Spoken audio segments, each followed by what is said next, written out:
Well, good morning, good afternoon, good evening, ladies and gentlemen, wherever you may be. We want to thank you for being part of us today, this special day, Friday, the 19th of June, 2026, where we come together to discuss something very important within the tobacco control space. My name is Caleb Ayong, and I work with the African Tobacco Control Alliance, ATCA. We are happy to be co-hosting this webinar with the International Institute for Legislative Affairs, IILA. And we have a lineup of renowned speakers who would be giving us, pouring out a lot of knowledge for us to learn today. And we know that we have one thing in common, all of us here, protecting our populations from the harms of tobacco use, which is all propagated by the tobacco industry. And there is one thing that gets this harm caused by tobacco.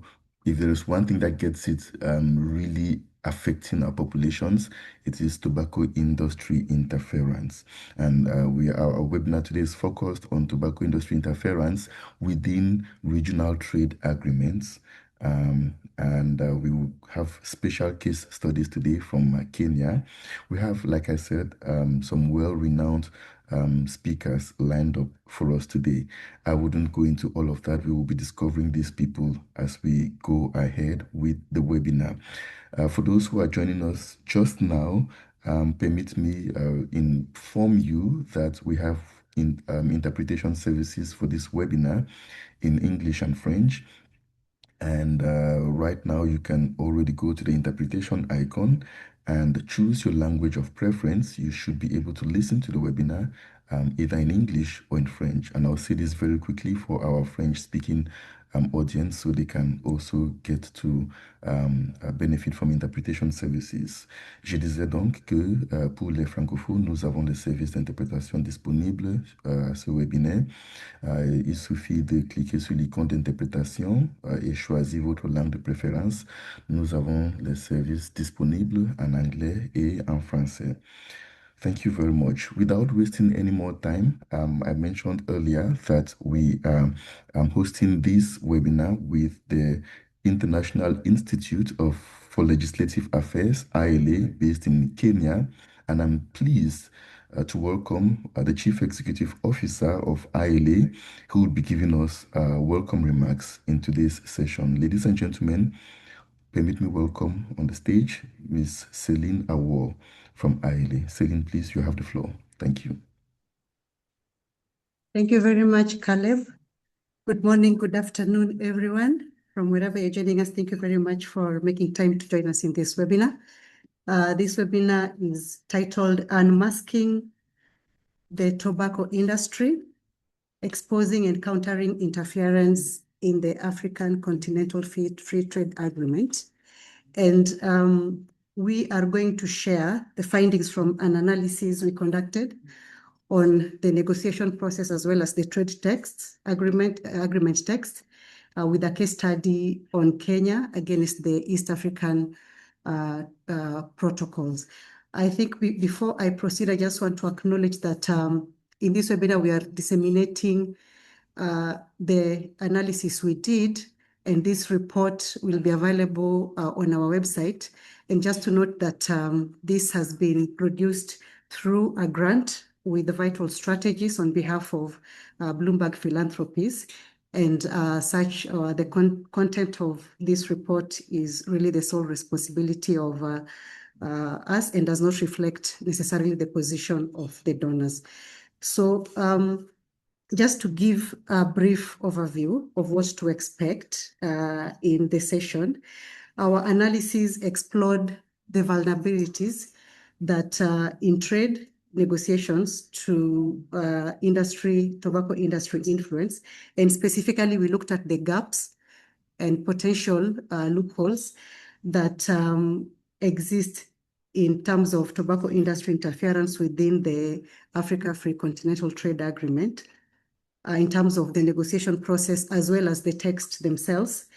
And just first off, what we noted is that the health perspective is really significantly sidelined in the process.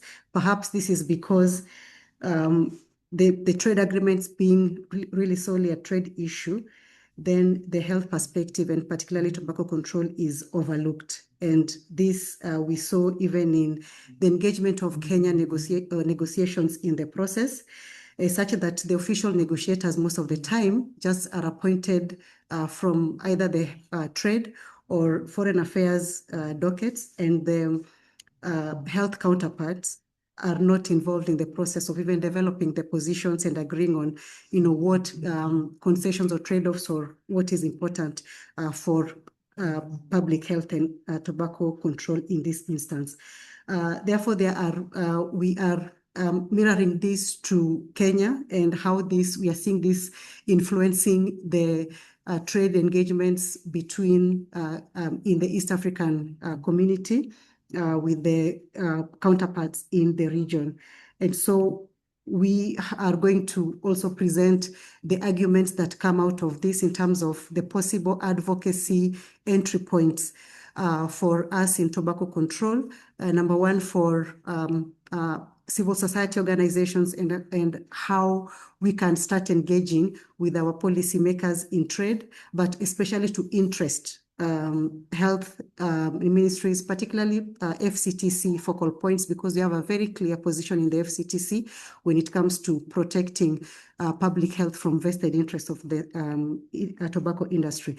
Therefore, this dissemination will provide these entry points, and we hope that we'll find this report useful to start exploring, engaging in these conversations. Yes, they are technical, yes, and because of that, thinking that this is a technical area, that is why tobacco control and public health is most of the time sidelined, and then we end up with trade agreements that actually do not favor and at most, worsen the gains that we are making in tobacco control policy.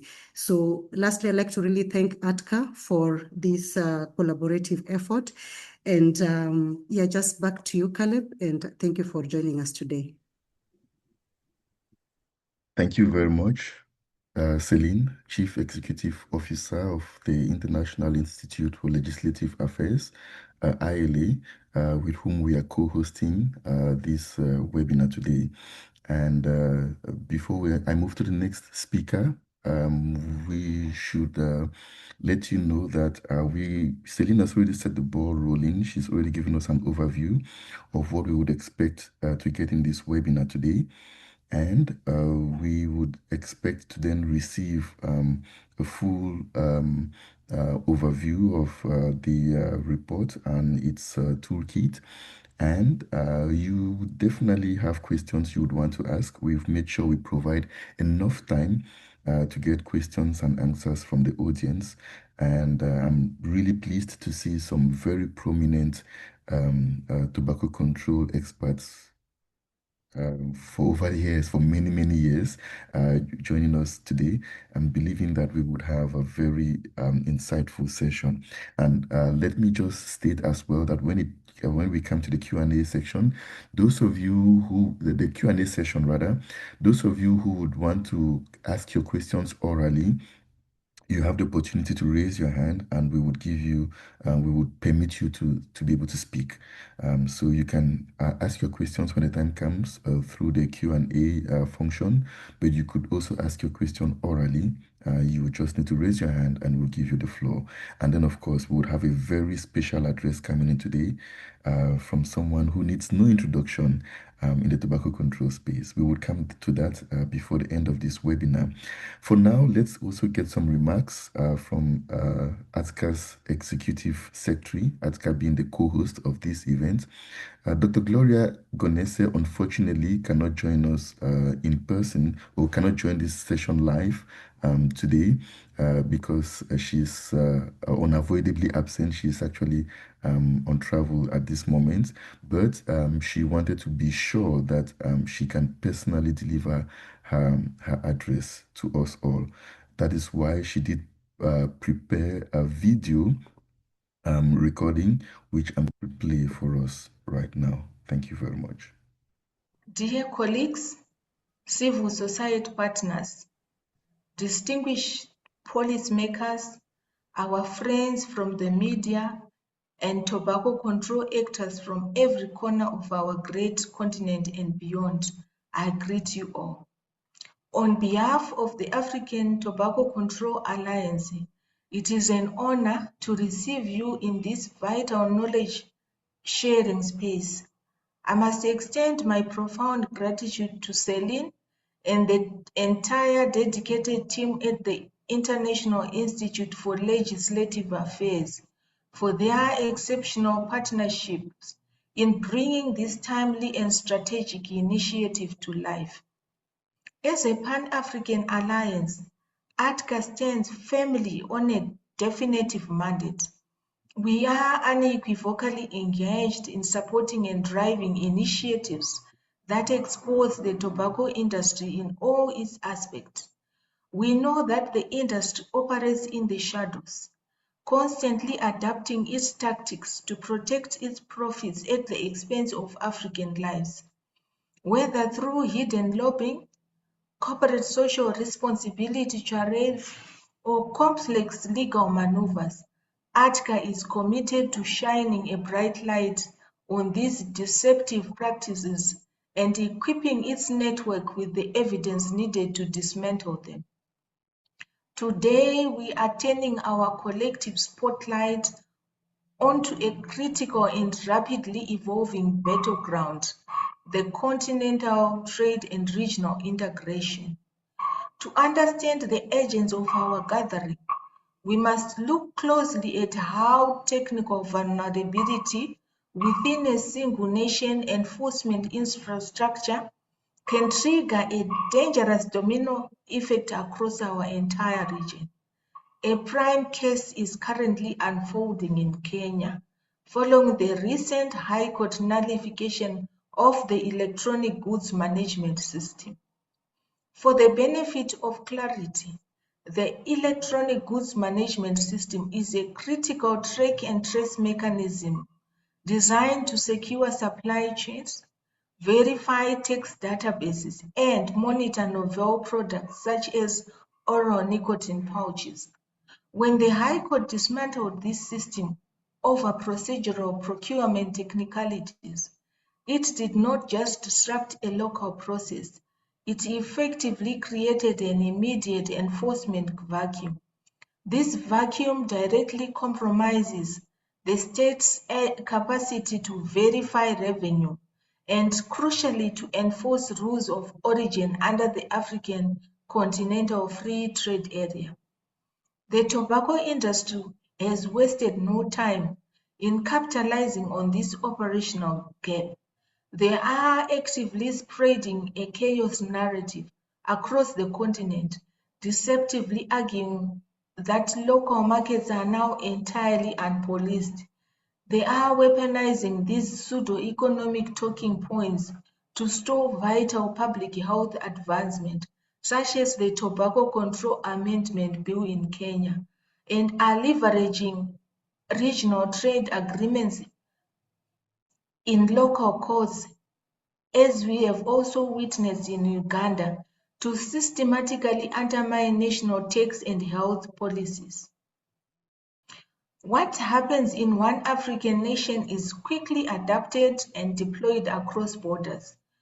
Because trade negotiations and legal structure operate on a transnational scale, our defense cannot afford to be fragmented or isolated.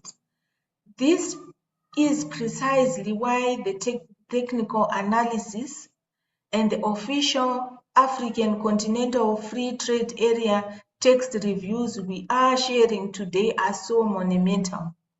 Civil society organizations require immediate, unified, regional strategies to reframe these technical loopholes and fiercely protect our public health frameworks. We are not just here to analyze the threat, we are here to deliver the solutions, response toolkits, and communication assets necessary to fight back as a cohesive continental front. As we move forward, I urge every advocate, policy expert, journalist, every stakeholder here today to engage deeply with the findings that will be presented. Let us use this webinar to strengthen our alliances, sharpen our advocacy, and ensure that regional integration under the African Continental Free Trade becomes a shield to protect our people, rather than a loophole for the tobacco industry to exploit. I thank you. Thank you very much. Thank you so much, Dr. Ogonesi, Executive Secretary of the African Tobacco Control Alliance, ATCA. And that video also brings to light our focus for today's webinar, tobacco industry's interference attempts at continental trade accords, and while we must start shining a bright light on such accords, shining the light on the industry's attempts to interfere with these accords, because it is something that we is beginning to take a spotlight, the free movement of people and trade and goods and things like that across the continent. We see these agreements taking center stage across discussions in the continent. And it is important that as we begin to progress in this direction, we don't have the tobacco industry exploiting that to circumvent the WHO Framework Convention on Tobacco Control, or undertake initiatives that would destroy the lives of our children and our generations to come. Thank you very much once again, and we would now move to getting the report of the day as well as the toolkit. And for that, I would like to welcome our next speaker, Dr. Peter Magati. He is the lead researcher for this study, and he is also a senior advisor at the International Institute for Legislative Affairs. Dr. Magati, the floor is yours.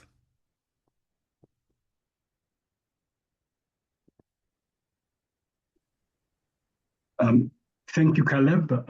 Most appreciated for the introduction, and also my colleagues who've spoken. Like to go straight to the presentation. Yeah, it's coming. I'm sharing it in a moment. Let's just. Yeah. So perhaps as the presentation is coming up, one of the inspirations behind this particular study is when you look at the tobacco industry and how they're making progress in their business, really is taking cognizance to the fact that at country level, a lot of progress is being made in tobacco control legislation. However, gaps still remain at continental level, and that's the reason why it's much easier for them to actually continue negotiating and making their business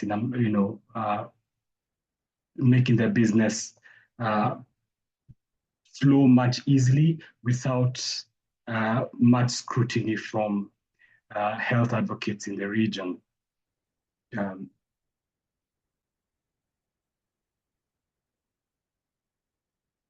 So Caleb, are we on? Yes, we are. I hope you can see the slides. Can someone confirm they can see the slides, please? I'm not able to see the slides on my end. Let me share again. Just so we are sure. So for those of us who've been following industry practices, you realize a lot of footprint is already at trade levels as opposed to the health. All right, so to understand how the tobacco industry interference occurs at continental level, we must first master the structural blueprint of the African trade diplomacy. The Africa Continental Free Trade Area Agreement does not negotiate with 54 individual sovereign countries in isolation. Instead, continental trade negotiations move in blocks. Member states are legally obligated to coordinate trade relations and adopt unified regional consensus managed by their respective regional economic communities, or what we refer as REC, such as, say, the East African Community, SADC, or ECOWAS. In these technical working groups, partner states merge their positions into collective assets like the single East Africa Community Tariff Order, or say the shared rules of origin criteria. This brings us to the critical vulnerability that we're talking about. So if the tobacco industry manages to exploit or compromise a single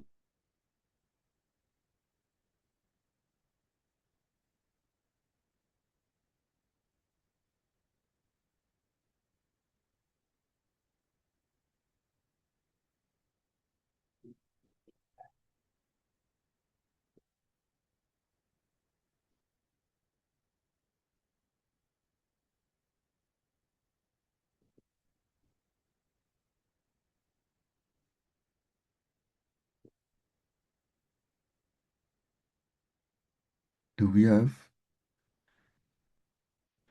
have Dr. Magati?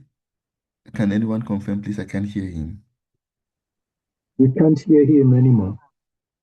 Okay, I think we lost him. Yes, we've lost him.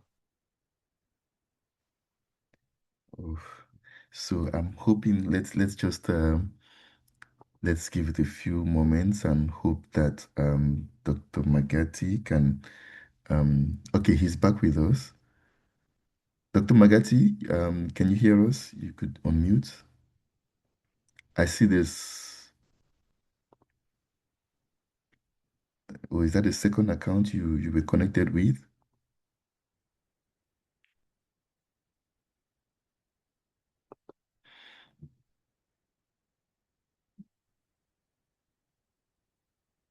Okay, Dr. Magati, can you hear us now? If you can, please just unmute yourself and we can continue.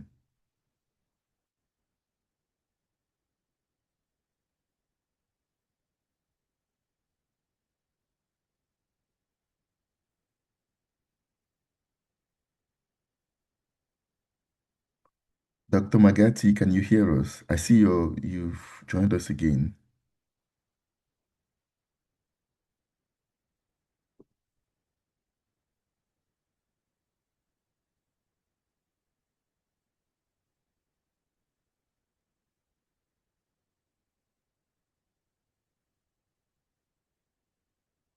Ladies and gentlemen, we sincerely apologize for this glitch. Of course, we know that sometimes when we have virtual events, we can do everything within our powers to secure our event is hitch-free, and then technology decides otherwise. But we are glad. I can see that we have Dr. Magati back with us. So I will just get back to the presentation, and Dr. Magati, please, you can continue. Thank you very much. And please confirm you can see the slide now. Yes, I can. My apologies for that. Thank you. So, as I was mentioning, in these technical working groups, partner states merge their positions into collective assets, such as the single East Africa Community Tariff Order or the shared rules of origin criteria. So when you look at this critical vulnerability, it's if the tobacco industry manages to exploit or compromise a loophole at the regional economic community level, that vulnerability is automatically fast-tracked. It is institutionalized directly into the continental Africa Continental Free Trade Agreement architecture, and that affects all the 54 countries, simultaneously. Now, next slide. This block negotiation structure creates a critical continental vulnerability that the industry loves to exploit, what we are referring to the asymmetry loophole. While countries within a single regional economic community often share highly aligned macroeconomic profiles such as trade outlooks, they operate at vastly different levels of domestic health policy implementation. For instance, a country like Kenya has established a mature, robust domestic tobacco control framework. Yet, during regional trade roundtables, it is forced to negotiate a unified bloc alongside the other regional neighbors whose national tobacco control laws may be weak, outdated, or sometimes non-existent. And multinationals look at this regulatory disparity and deploy an aggressive divide and rule strategy. First, they use the least developed countries inside a bloc to object to stricter regional standards, knowing that least developed countries are politically shielded from direct pressure. And secondly, they exploit trade dependencies, targeting nations desperate to finalize trade terms to bypass health carve-outs. This allows them to drag the entire region down to the lowest common denominator, effectively tethering progressive health nations to their least regulated neighbors. So the key message for policymakers is this is not a capacity gap problem that can be solved by training individual negotiators alone. It is a structural vulnerability in how block-level positions are formed, and the solution requires institutionalizing health vetting at block level, not just the national level. We move to the next slide. So this slide reveals why governments are vulnerable, not just that they are. Key evidence from our fieldwork in this phase shows a couple of things. So our deep dive consultations with trade officials exposed a profound institutional blind spot. Within regional frameworks like the EAC, trade and health operate in completely separate, isolated worlds. The tobacco negotiations, if you look at, say, the economic vacuum, tobacco negotiations, trade schedules, and market rulemaking are handled under the productive services sector. This is a silo that bundles the ministries of trade, investments, trade, and environment. So public health is completely isolated from, in the social sector's pipeline, not in the productive sector's services sector. When trade officials map out trade protocols, they look at tobacco as a manufactured group, as a manufactured good line item, as a revenue source, or an agricultural asset. They are trained to maximize trade metrics. They simply do not look or do not think about public health implementations. So sometimes one will ask, shouldn't health ministries or ministers be raising this themselves? The truth is that they try, but the bureaucratic pipeline means health ministers must fight through the administrative systems to propose anything to finance ministers. And by the time they do, the trade position is already formed. To the next slide.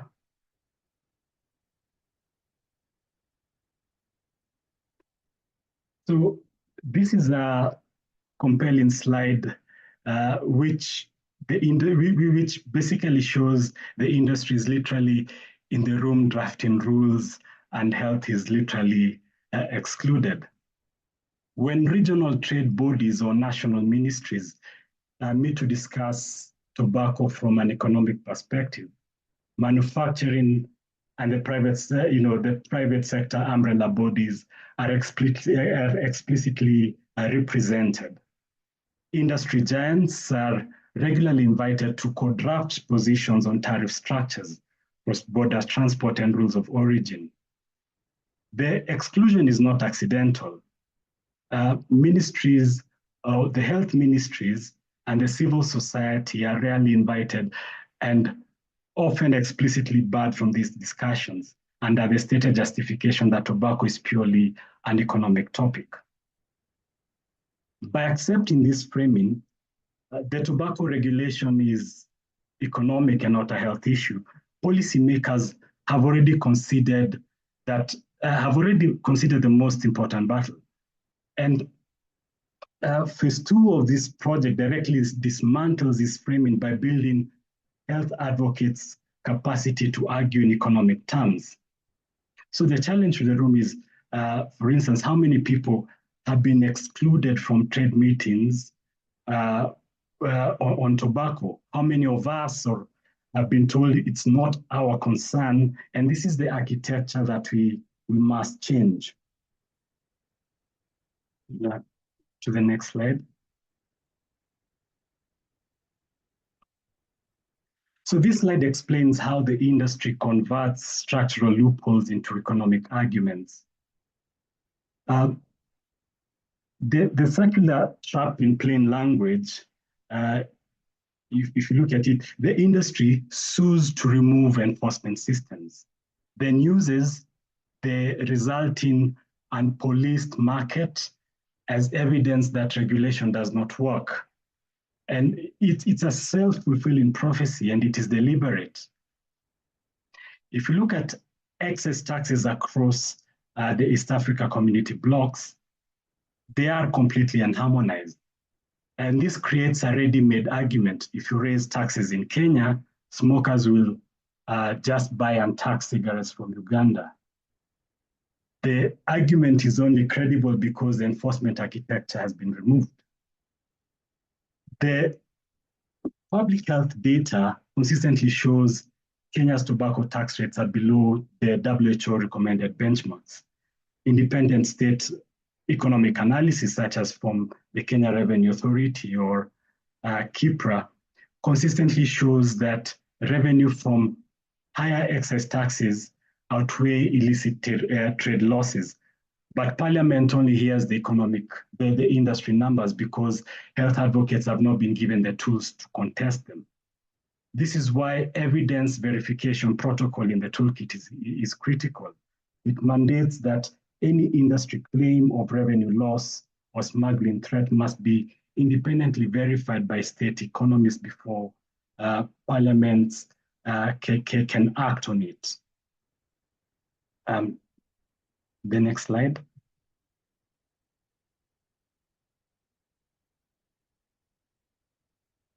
So this is an important case study in our work.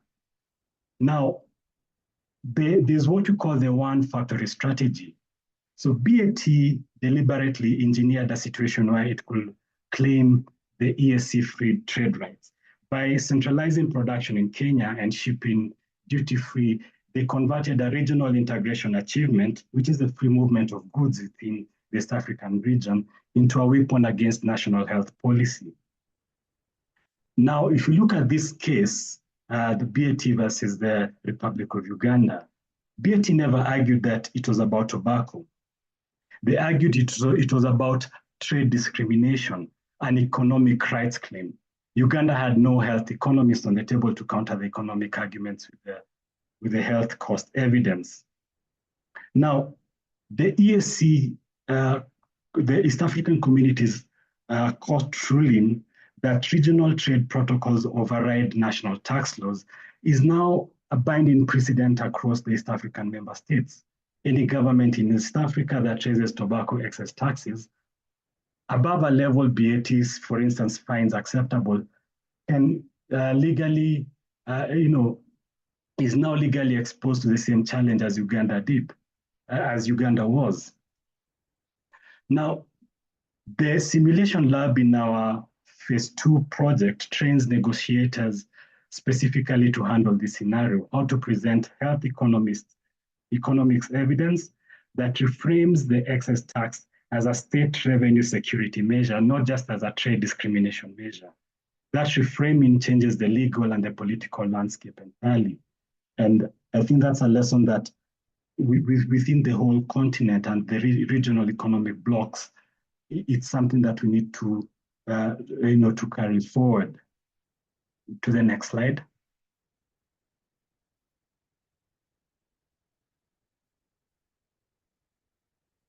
So these are two different mechanisms with the same goal.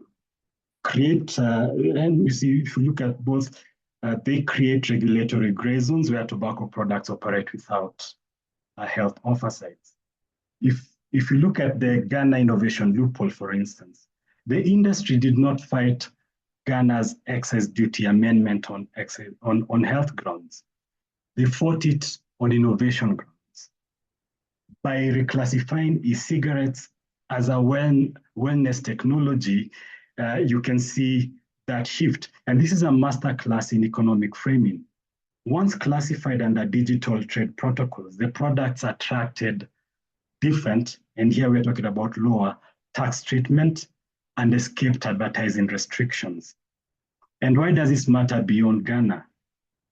In the Africa Continental Free Trade Agreement Digital Trade Protocol, which is still being negotiated, it means that we need to take lessons from Ghana and see how we can, we can safeguard health within the continent. If the classification precedent set in Ghana is allowed to become a regional norm, every African government that tries to regulate novel nicotine products will face the same "you're restricting trade innovation" argument. Again, if you look at Kenya's investment case, the coercion, about 2.5 billion shillings. The 2.5 billion threat was not illegal. It was a calculated economic intimidation strategy, and it worked. The regulatory chill effect means that other governments preemptively weaken their own health laws to avoid similar confrontations, even without being directly threatened. The toolkit's evidence verification protocol and the law-based transparency directive are designed to precisely expose these tactics by requiring that investment threat claims and innovation reclassification go through independent state economic scrutiny before parliamentary action. And the next slide.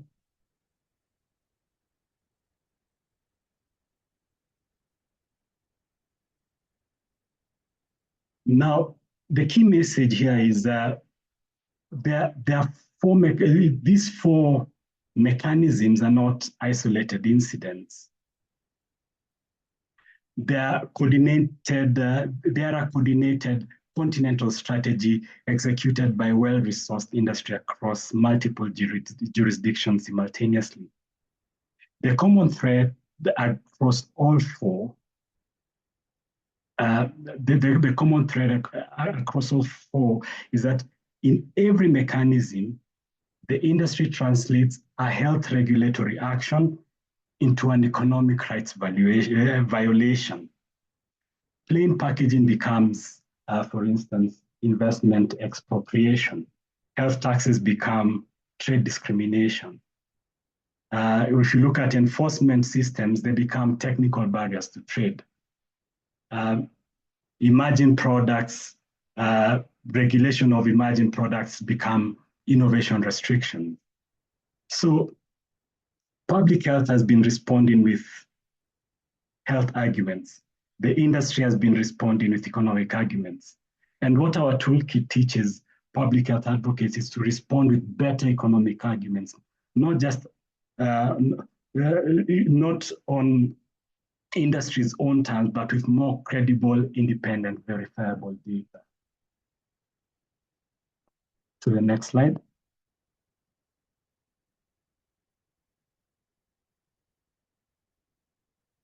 So on the 10+ nations, this is a conservative figure.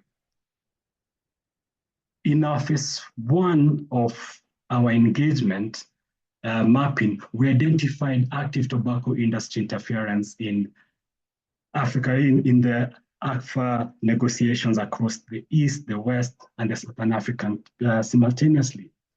It's a continental strategy, not a country-by-country opportunistic one. On the 2.5 billion that is documented, where BAT Kenya directly threatened to cancel its planned investment if health warning requirements for poachers were not reduced, it is economic coercion, not lobbying. And you can see it worked. And then on the zero health carve-outs, it is the most serious gaps in our considered opinion. Currently, the Africa Continental Free Trade Agreement's core protocol text contain no explicit health carve-outs for tobacco. This means that any domestic tobacco control measure, whether it is plain packaging law, whether it is tax increase, or maybe even the track and trace system, can potentially be challenged as inconsistent with the commitments of the agreement. And this is not just theoretical, because we can see it happening. So we've mapped out the problem in detail. Now we need to look at the solutions, and this is what the defensive argument toolkit was built for. To the next slide.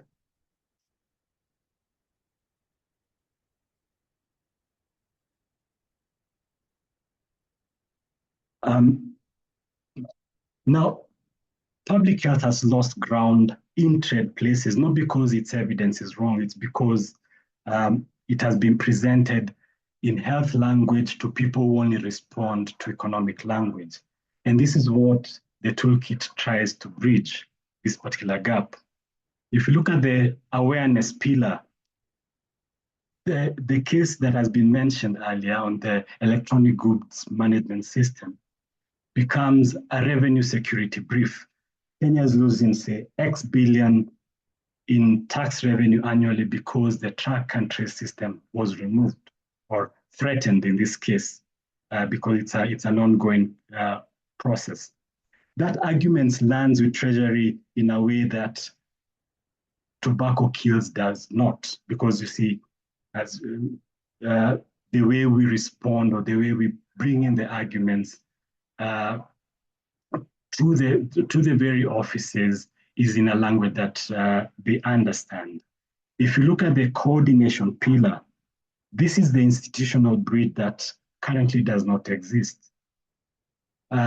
Civil society organizations and Africa Continental Free Trade Agreement Secretariat delegates are in different silos.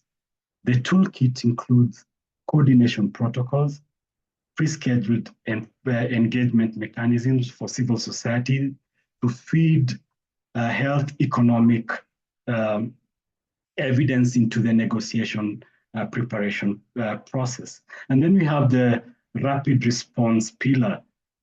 The industry sends detailed economic impact briefs to every negotiation.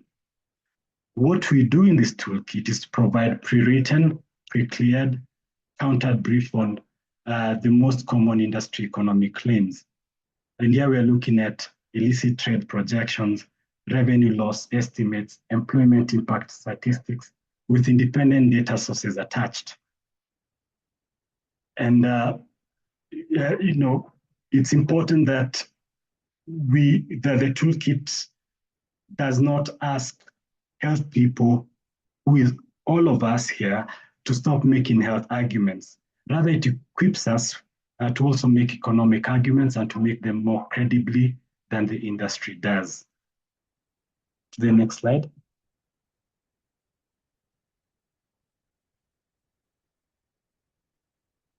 So this slide shows what specifically changes in practice, not just concepts. If you look at the Lobbyist Transparency Directive, this is the lowest resistance entry point.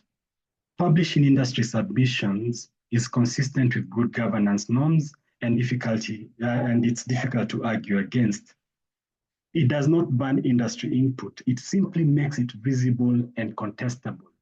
Advocates can use published submissions to flag out or to flag discrepancies between what the industry claims in public and what it argues behind closed doors. We have the evidence verification protocol, and this is quite powerful. Currently, industry economic claims, illicit trade projections, revenue loss estimates go directly into parliamentary briefings without independent verification. Revenue bodies and think tanks aligned with government have both the mandate, and you're looking at, say, in Kenya's case, like KIPRA, and of course we have the Kenya Revenue Authority. And as with other African countries, have both the mandate and data to verify these claims. They simply need a legislative instruction to do so. We have the revenue recovery brief, and this is a tactical reframe. The track and trace is a revenue collection tool, not just a health tool. Every month, we do not have a credible track and trace system. Then a country is unable to verify excess tax compliance across the tobacco supply chain. And this is a treasury problem, and the brief frames it as such. And then we have the health vetting protocol, and it's a structural fix. If the Ministry of Health is a permanent voting member of trade negotiation team, the silo problem is institutionally resolved. This is a procedural change. It requires administrative directive, not just legislative in most East African member states. Next slide.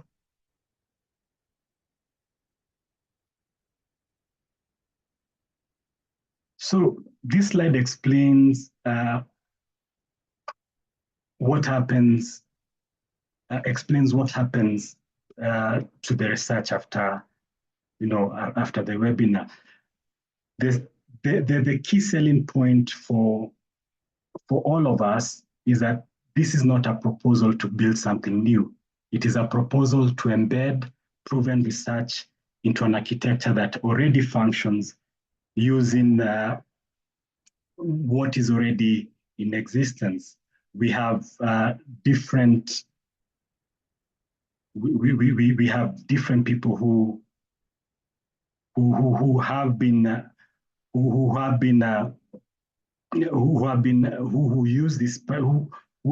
involved in this particular process, and it is important that we actually make use of it.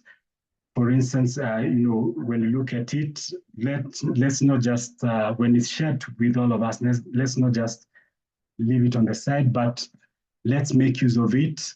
Let's ensure that every industry economic claim is verified, and it is important that we use the toolkit as a resource, as a living resource where we update and we see what is happening. We have the 18 beta course that is already there that can incorporate some of this evidence to build the capacity of those who are engaged in tobacco control in the region. The next slide.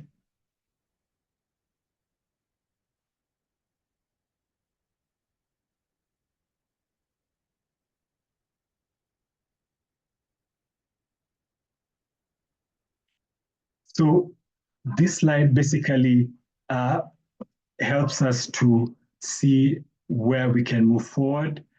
And here you can see it basically provides what we can, what we can do, where we can, where the shift should take place, and how we can actually ensure that we have a coordinated, sustained front to ensure that the civil society and health advocates are better equipped. So if you look at what we are having, for instance, where the shift should take place and where it should be, whether we're talking about monetary negotiations, where we are looking at continuous presence of health advocacy across all trade cycles and all discussions. And I think when we do this, then we are not only able to build on the knowledge, but also ensure that we have a depth of engagement and knowledge of what the industry is doing and where what is happening in the trade negotiations across all this period until the point where we have a sustained a sustained tobacco control legislation as far as trade is concerned. To the next slide.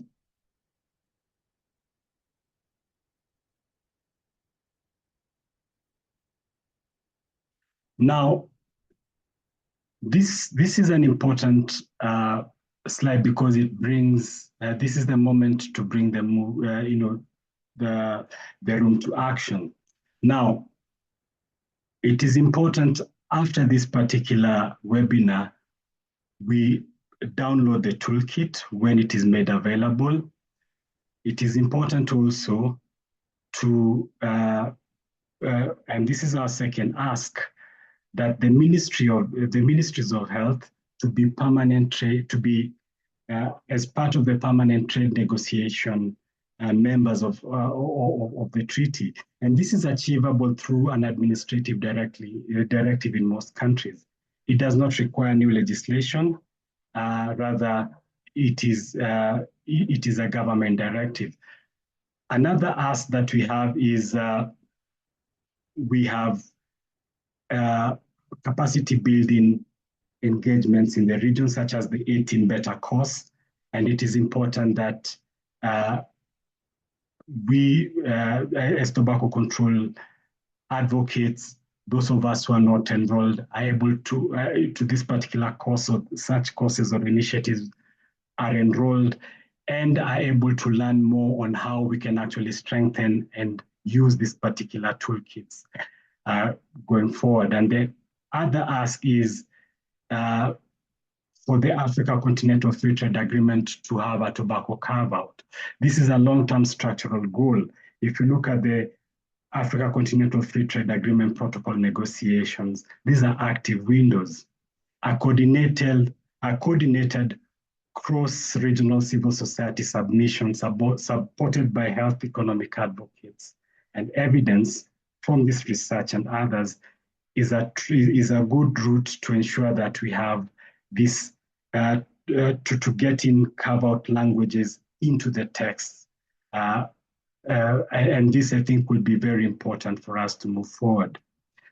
And perhaps as a closing line, public health is playing catch-up. We must institutionalize health vetting in every trade protocol. And now I think after this, these tools will be in our hands, and it is important that we make use of them. I will leave it at that so that we can go to the next session. Thank you very much. Thank you very much, Dr. Peter Magati. We greatly appreciate your insights, and I think that we've personally I've learned a lot from your presentation today. And if there is one thing, one key message that I'm taking home, or the take-home message, is that we need public health experts, we need tobacco control actors involved in these trade agreements. And I think the toolkit that is being shared with us today guides us on how to do this, on how to get our countries to involve the public health experts that matter into these agreements. In everything, the FCTC remains valid in protecting our policies from tobacco industry interference, Article 5.3 of the FCTC specifically. And I think your presentation is now, it paves the way for us to get questions, to hear questions from that will be coming from the audience. I don't know if we have the Q&A function. Okay, yes, we do. We have the Q&A function, and like I said, you can ask your questions in the Q&A function. I know that several people have joined us long after we started this webinar. As we begin the questions and answer session, I would like to remind us all that you can access interpretation services for this webinar using the interpretation icon. So you could just go to interpretation, choose either English or French, because those are the two official languages we are broadcasting this webinar in today. We've got a few questions coming in, and I think I will start asking them. I'm also tempted to want to bring Professor Lekan on board, not for his keynote address yet, but also for his, but for maybe to provide some input to some of the questions that will be asked, because I know that we have very prominent tobacco control actors here, and some of them are already asking some of the key questions that we hope to get responses to. And I think apart from Dr. Magati, who would very much have insights on this, I feel like Professor Lekan will also want to chime in. And Prof, please, if you'd want to do that, you definitely have the floor even before we get to your keynote address. The first question we have is coming from Dr. Mary Asunta, and she's asking, she says, in 2012-2013, during the Trans-Pacific Partnership TPP trade agreement negotiations, Malaysia and Brunei fought hard to carve out tobacco from the agreement and lost. But we had a small victory when it was excluded from the ESDS chapter. The question is, Kenya still fighting to carve out tobacco in the African Continental Free Trade Area? That's the question. And I mean, Dr. Makati, you may want to answer that. Thank you, Caleb. I can attempt to answer that. Now, Kenya is not pursuing a total explicit carve-out of tobacco from the Africa Continental Free Trade Agreement text itself, but it is aggressively fighting to protect its regulatory sovereignty across alternative legal mechanisms within the continental framework. The dynamic within the Africa Continental Free Trade Agreement is structured quite differently than the TPP, leading Kenya and its regional allies to shift their strategy from outright exclusion to tariff protection and strict public health exception. At least that's my gathering from my interaction with trade officials. Okay, thank you. Thank you very much. I think she has a second question. It might be a follow-up or a part of the first one. She says, will the Kenya trade negotiators support a tobacco carve-out?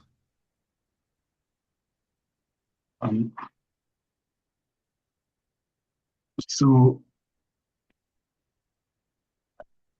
I'll attempt again, not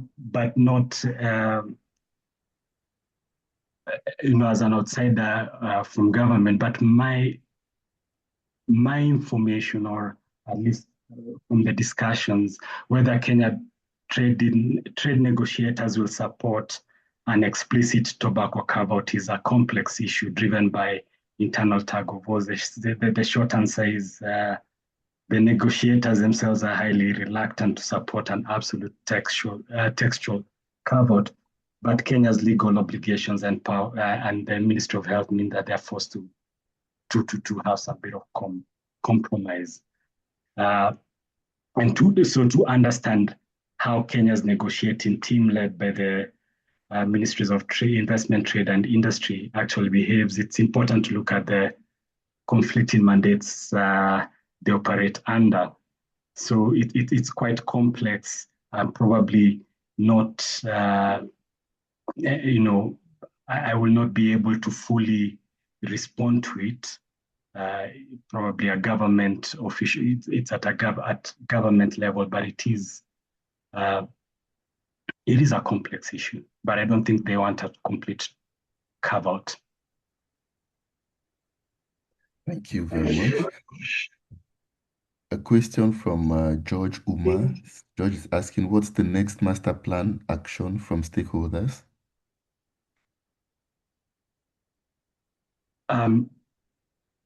So as I mentioned in the last slide, one obviously is to acquaint ourselves with the toolkit, and then the other thing is to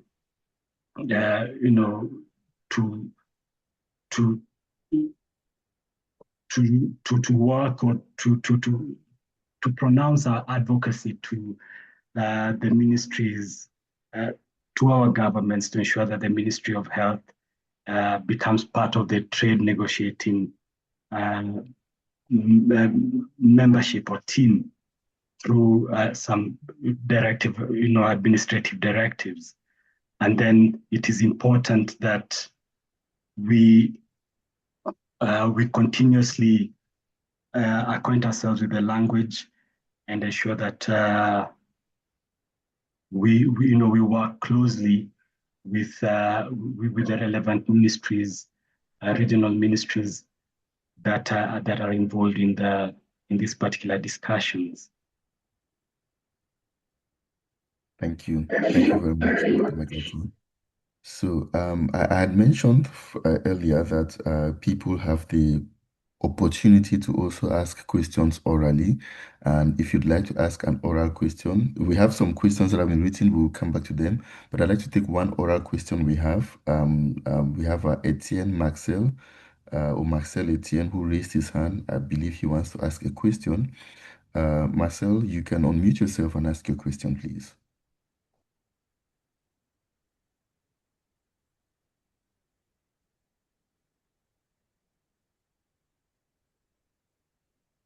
Marcel Etienne, vous avez levé le main. Vous pouvez poser votre question maintenant. Vous pouvez ouvrir le micro et poser votre question, s'il vous plaît.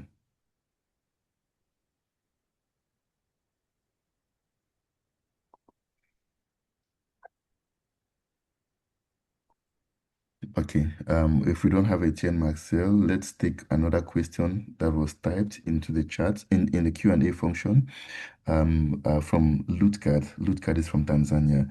And she says, the health sector is excluded from the African Continental Free Trade Area, claiming that those are economic and not health issues.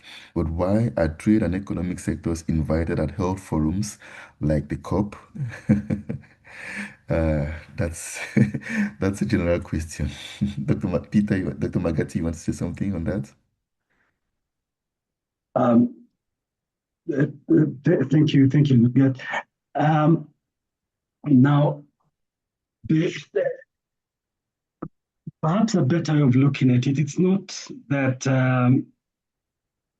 that the trade officials are not pro-health. Rather, it's a structural. It's a structural issue in the way regional blocks are structured. If you look at where health finds itself in the social sectors, and if you look at trade, investments, agriculture, in the services sector, it becomes more of a structural issue rather than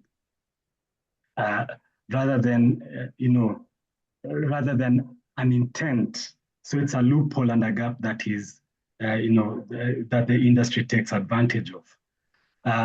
So I think it's important that invitation to the health, to the trade officials, to the economic experts is still there. But at the same time, we take time to reform the structural gaps within how negotiation is taking place when it relates to trade. And this is not just at, it's not just at, at COP level, but even internally, if you look at individual country level, ministries of trade, they tend to negotiate or work independently with multinationals who represent their interest through their lobby groups. And that is why it's important that every discussion that the industry has with government officials is documented, as has been highlighted by the FCPC.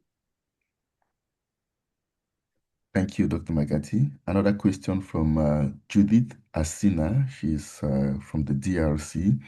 She says, good morning, everyone. I'm Judith Asina from Bukavu in the DRC, and I'd like to know how we can orient or how we can frame the question on tobacco control in war zones like the one I find myself actually in, because justice does not exist practically. Justice practically is inexistent, and tobacco products are used by rebels in the presence of everyone. So how do we handle the question of tobacco control in such areas and in such circumstances?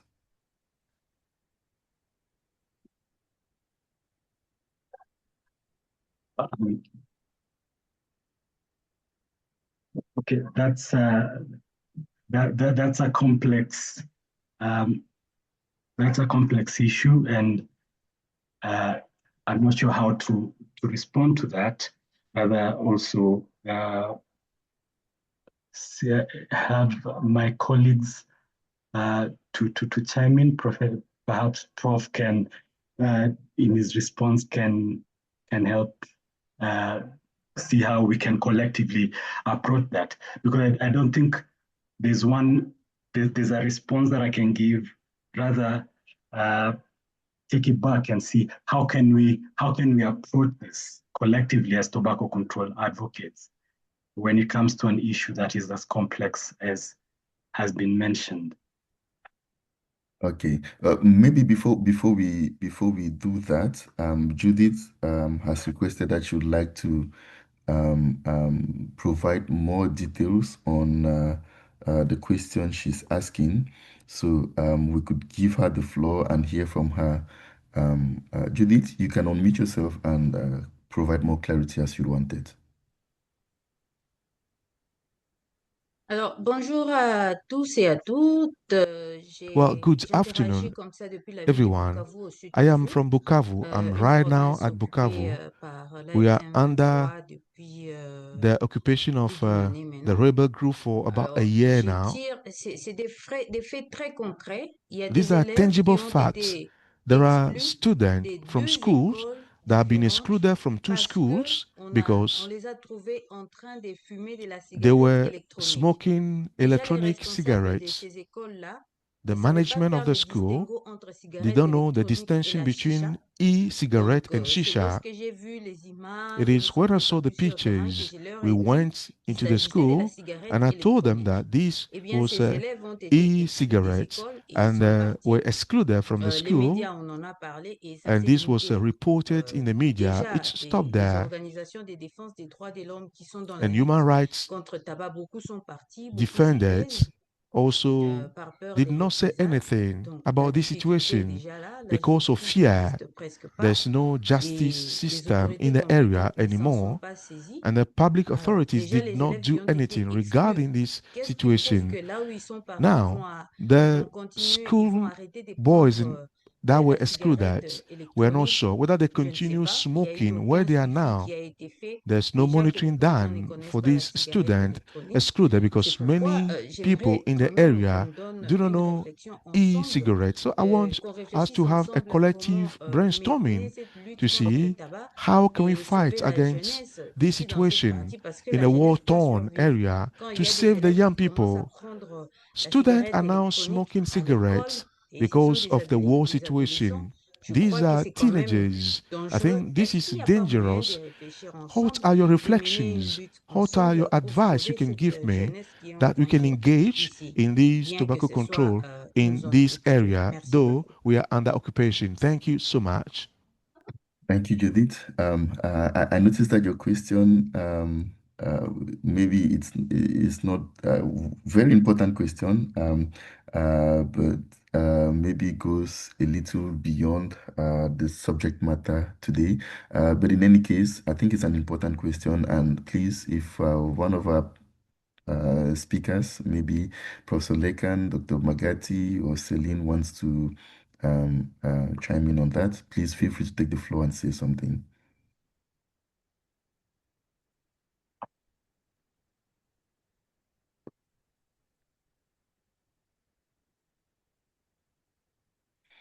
Okay. I don't see any anyone taking the. Okay, Professor Lekan, it looks like you want to say something on that. I think the question, as Dr. Magati said, is quite a complex one.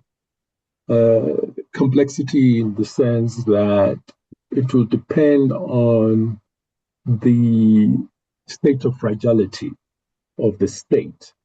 There are some states where there's completely no government where there is chaos and war, and there is still some functional government. So the response would obviously differ depending on the state of the fragility of the state. So essentially, it is important whichever way that we continue to frame tobacco control as fundamental human rights and allow cooperation and civil society should actually, because government may not prioritize health or tobacco control in particular at this particular time. So it's for the civil society to work with United Nations agencies to ensure that tobacco control remains something to protect children and women, either in camps or even children that are still in school, to the extent that the impact is very long-lasting, even beyond the time of war. So I think it's about, providing a human right argument first, and secondly, to ensure that there is collaboration with agencies like the UN agencies for human rights, who are always malfunctional during this period in the war-torn area. And I think that would be my first, immediate response, that we should a little bit more collaborative in war-torn areas and make sure that the human right framing for tobacco control is what supersedes. Yeah, thank you. Thank you very much, Professor Lekan. So we have more questions in the Q&A function. This one coming from Daniel Oba from Congo. He says, thank you very much, Doctor, for your presentation. It is possible for us, civil society organizations, to organize campaigns, sensitization campaigns, but the collaboration with government authorities remains difficult. We are weakened by limited resources, financial resources. A question, you talked about the integration of research into what currently exists, but who finances this research? That is the question from Mr. Daniel Oba. Dr. Magati?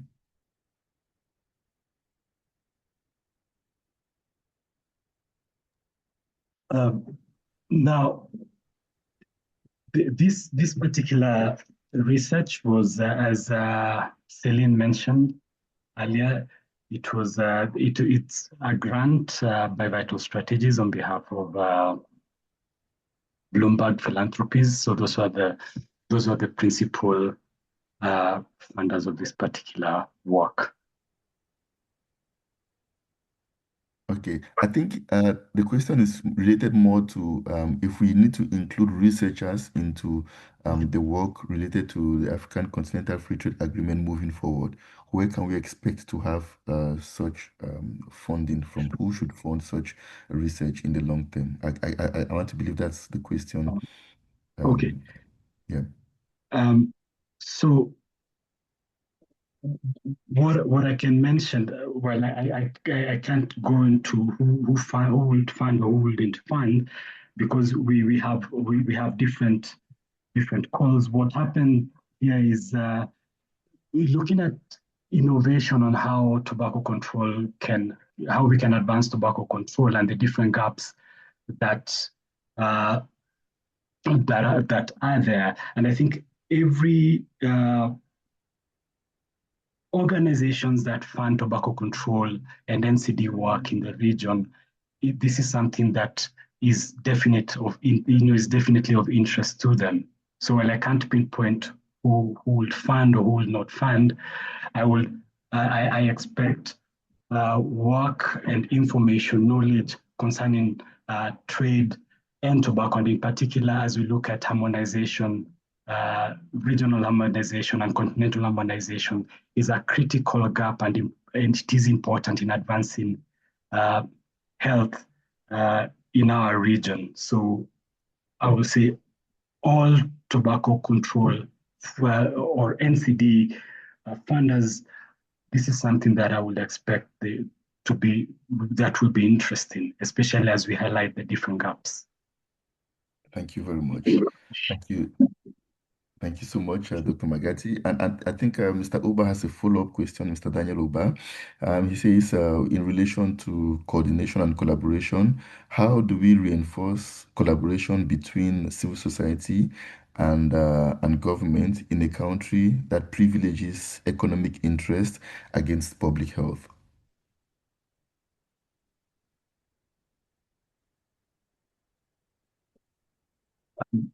Could you repeat that again, please? He's asking how can we reinforce or how can we strengthen collaboration between civil society and government in a country that privileges tobacco interest or economic interest as compared to health interests? Thank you very much. That's a good question.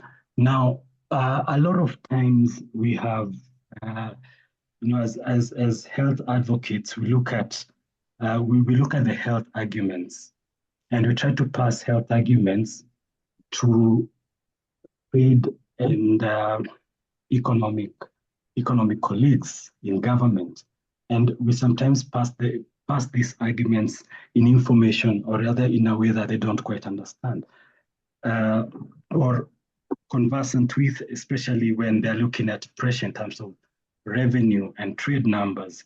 So it is important that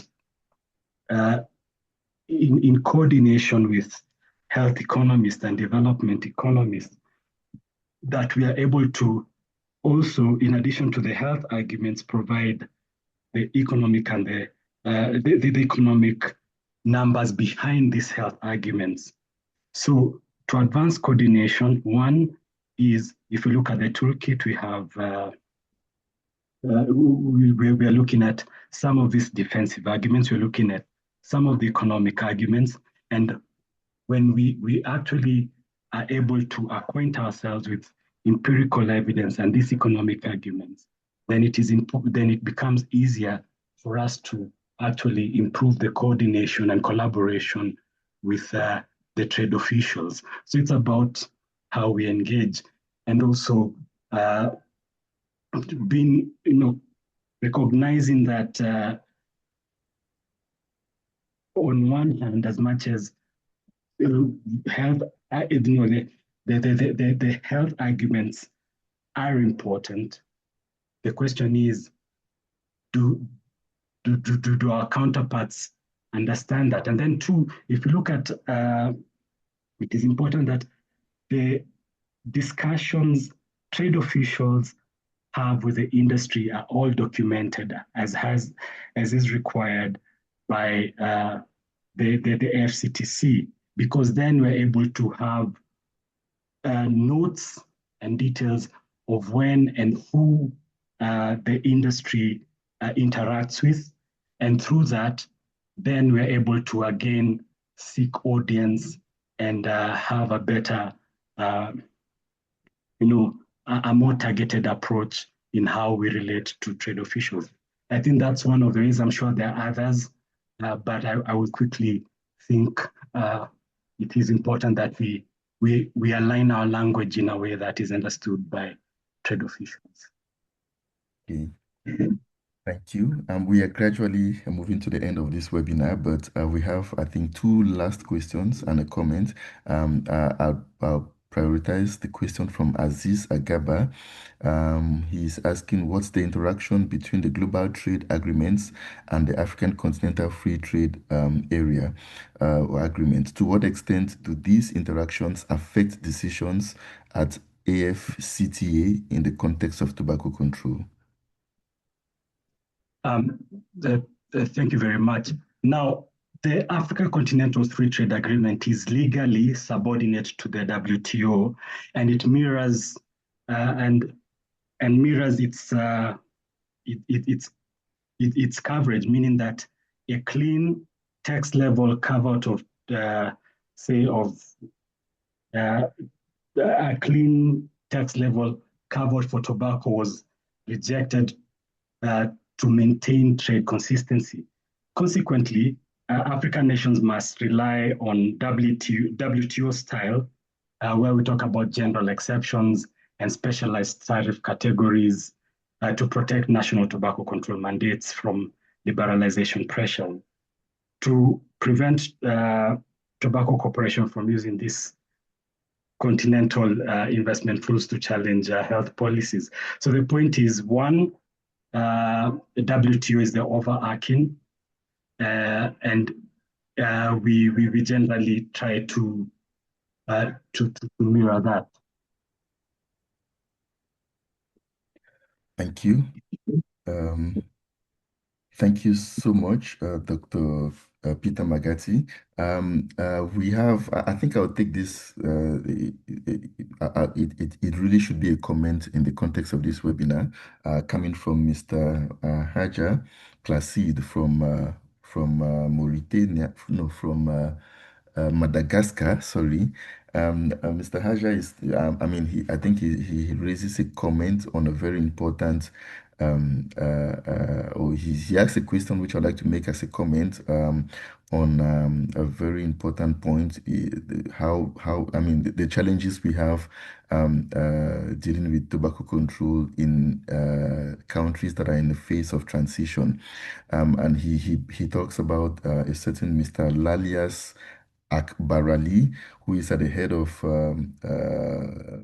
with maybe a leading figure within the tobacco industry in his country, and he's canvassing several African countries, presenting himself as a true entrepreneur who is going to help young people in Africa.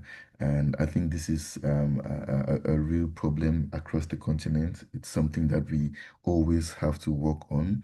And that's why we have several partners always coming together to expose these tactics from the tobacco industry and to ensure that such tactics can also not only be exposed but isolated. Thank you very much for bringing this up, Mr. Haja. I would also like to take on this comment from Professor Judith McKay. She says, thank you for a really excellent webinar.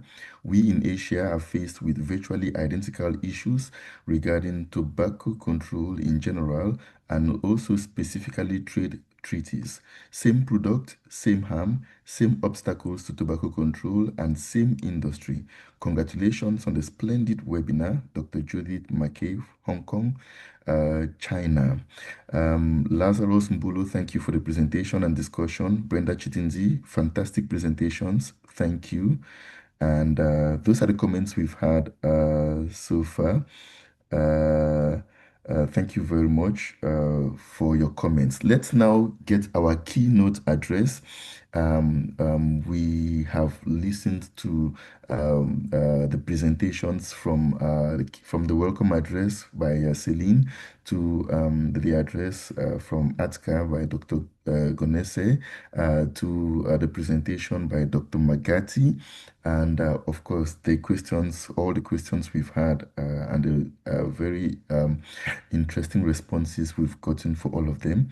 How do we now mirror this down to ensure that we can make good use of all the information we have received today and create meaningful impact within our continent? Let's hear more about this in our keynote address delivered by Professor Lekan Ayo Yusuf, Director of ATIM. Professor Lekan, welcome. You have the floor. Thank you very much. And I have to start by congratulating ATCA and the IILA, and particularly Dr. Peter Magati and colleagues for this important work that they've done. The report and the toolkit we have discussed today arrive at a critical moment for tobacco control in the Africa region. We have heard about Kenya Electronic Goods Management System case and the reclassification of e-cigarettes in Ghana as innovation tool to avoid tax. I've also really learned a lot. Some of this information has been quite revealing, and therefore my reflection. We've also examined how legal and procedural technicalities can be exploited to weaken enforcement system. We've discussed how frameworks can become arenas through which tobacco industry interests seek to influence legislation. An example is the EAC ruling. But I would like to spend a few minutes reflecting on bigger question. What does this mean for the future of tobacco control in Africa? Because in many ways, what we are witnessing is not simply a dispute about a tracking system or a court ruling or a trade provision. It is a much larger contest about governance. And I think there was a lot of that conversation, and I just want to make sure that we reemphasize that this eventually is about governance. A contest over who gets to define the purpose of trade, the purpose of development, and the purpose of public policy in Africa. Who gets to decide that? For decades, the tobacco industry fought public health primarily through science denial. When the evidence then became overwhelming, they shifted to litigation. When litigation became less successful, it shifted to reputation management and the so-called harm reduction narratives. Today, increasingly, the battle is governance itself. Tax rules, tax systems. It rules regulatory processes, standard setting mechanisms, digital commerce, regional integration frameworks. The industry has therefore learned that influencing the rules of governance can be far more powerful than influencing a single policy like tobacco control policy. This is why today's discussion really matters, because the issue before us is not merely tobacco, it is whether Africa's governance system are resilient enough to protect public health in an era of increasingly sophisticated commercial influence. The Africa Free Trade Area represents one of most ambitious political and economic projects on our continent. It has the potential to accelerate development, strengthen regional value chains, and expand economic opportunity for Africans. But trade is not an end itself. Trade is a tool. Its success should ultimately be judged by whether it improves the well-being of African people. Economic integration that undermines health cannot be development. Economic growth that increases addiction, disease, and premature deaths cannot be called progress. And this is where the tobacco industry's narratives become particularly dangerous. Too often, public health advocates find themselves responding to claims that tobacco control threatens trade, that health regulation threatens investments, that taxation threatens economic growth, that enforcement creates barriers to commerce. Yet, the evidence consistently tells us the opposite, as you may find in the defensive argument toolkit mentioned earlier by Dr. McCarthy. And I really urge you to download that toolkit. Healthy populations are productive populations after all. Strong regulations create predictable markets. Effective governance reduces illicit trade. Transparent institutions support sustainable investments. The choice between health and development is a false choice. The real choice is between sustainable development and commercial exploitation. And that brings me to what I believe is the most important lessons from today's discussion. Africa must move from a defensive posture to a strategic posture. Far too long, tobacco control advocates have often been forced into reaction, responding to industry arguments, responding to misinformation, responding to litigation, responding to policy attacks, responding to interference. But the future requires something different. We must become proactive architects of governance. Instead of asking how to defend public health within trade agreements, we should ask how trade agreements can actively promote public health.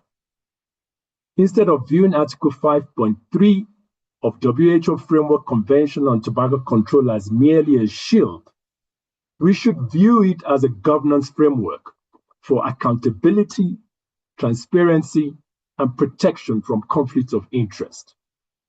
Instead of treating outcome as a risk, we should recognize it as an opportunity to build continental norms that protect health across borders. Because the industry is organized regionally, its supply chains are regional, its legal strategies are regional, its communication strategies are regional, its lobbying efforts are regional. Our response must therefore be regional too. No single country can do this alone. Kenya's experience matters to Uganda. Uganda's experience matters to Zambia.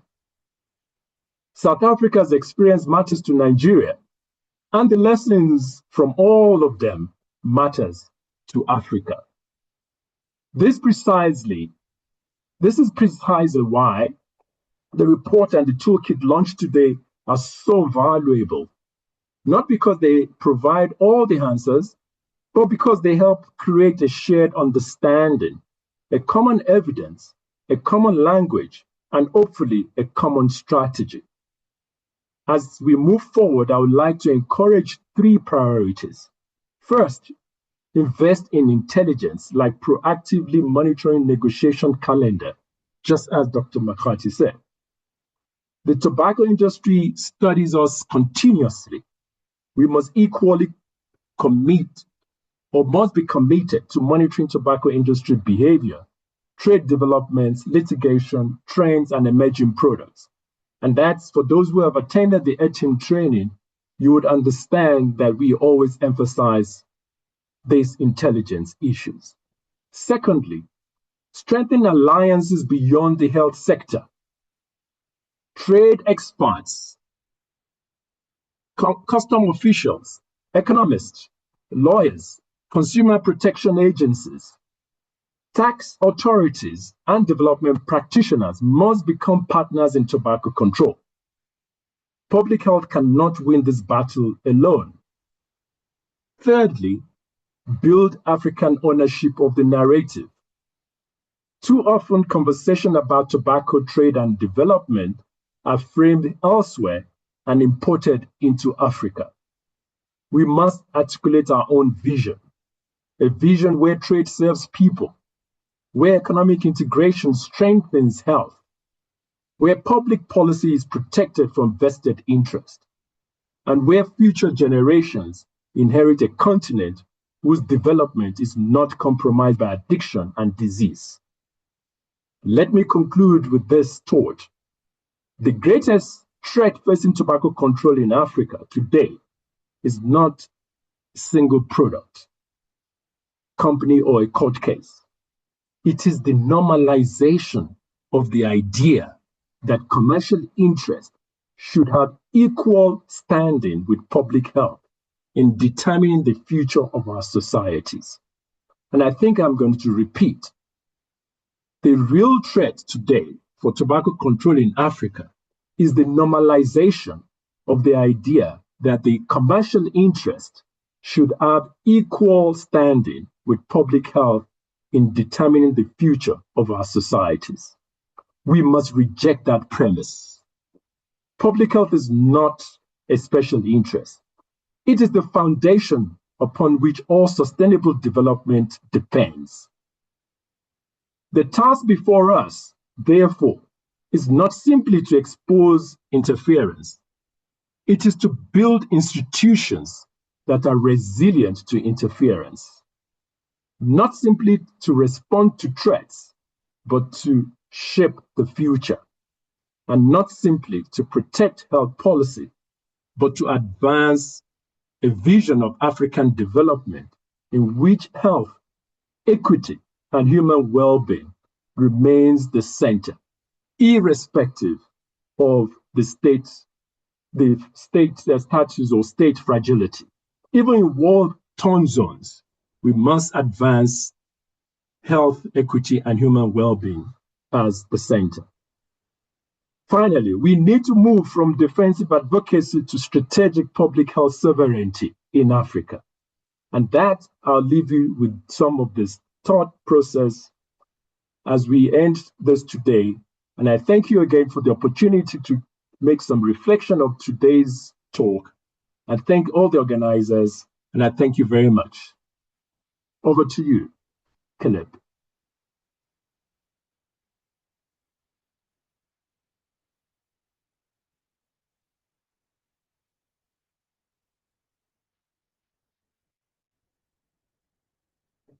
Is Caleb still on?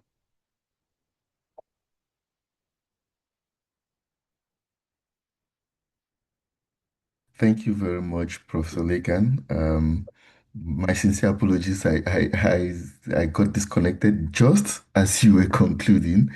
But thank God that I was able to make it back here. Thank you so much. Ladies and gentlemen, we have heard it all from the experts themselves. And what else can I say? The ball is now in our courts, and we have to do our best to ensure that we include public health and especially tobacco control within our within the spaces related to the trade continental trade agreements. And I'd like to thank you all. Maybe I should remind you all that the toolkit is going to be made available on the IILA website. So please, right after this webinar, watch out, look out for that. You should be able to download the toolkit from the IILA website. And I would also like to invite you to continue the discussion around the tobacco control and the African Continental Free Trade Agreement. There is another very interesting webinar coming up next week. I think that will be on the 24th, if I'm not mistaken. Let me be sure that I have this correctly. There will be a webinar coming up on give me a moment. I want to be sure that I have this correct. The webinar is coming up. Yeah, on the 24th of June, exactly, 24th of June from 1 p.m. to 3 p.m. GMT. And we've just put the link to register for that webinar in the chat. You can go there from here and record the webinar and register for that webinar as well. Thank you all. Of course, this is a very big deal. Tobacco control is global. Tobacco control would never stop as long as there's a tobacco industry that exists. We would always continue to discover places where the tobacco industry tries to sneak in and sell their products at the detriment of our lives, our health. And I'm sure many of us before today did not think that continental agreements could be areas where we have tobacco industry interference. And I'm sure this webinar is an eye-opener into that area of our work as tobacco control advocates. Thank you all again very much for being part of us today. We have officially come to the end of the webinar, and we hope to see you all next week on the 24th for the next webinar being organized by the African Capacity Building Foundation, ACBF, and other partners. We want to say a special thank you as well to our interpreters who did a marvelous job ensuring that we could follow up the entire webinar in both English and French. Ladies and gentlemen, we thank you for your kind attention. We thank you for joining us today. And until our next edition of the African Tobacco Control Talks, please watch out. We would send the invitations very soon. Thank you for being with us, and we wish you a splendid, pleasant day ahead. Thank you.